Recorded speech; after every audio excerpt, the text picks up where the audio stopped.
Amministrative non solo ad Agrigento si è alla ricerca di un candidato su cui far convergere una coalizione più ampia possibile, ma anche a Palermo si procede verso una grande casa dei moderati, intorno al candidato Massimo Costa.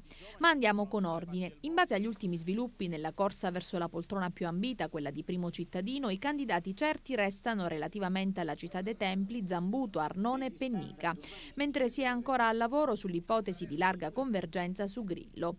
Tutto fermo dunque almeno per il momento, ma a Palermo manca solo un passo alla grande coalizione, alla cosiddetta grande casa dei moderati, sotto il segno di un unico nome, quello come detto di Costa.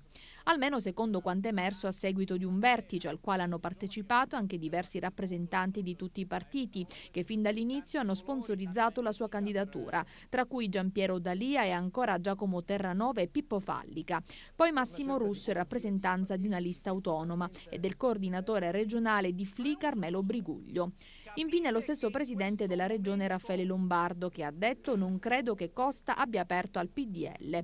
La nostra posizione, ha aggiunto, del resto è nota. Escludiamo che ci si possa trovare nella stessa coalizione con un partito, il PDL, che potrebbe nuocere a un candidato simbolo di discontinuità.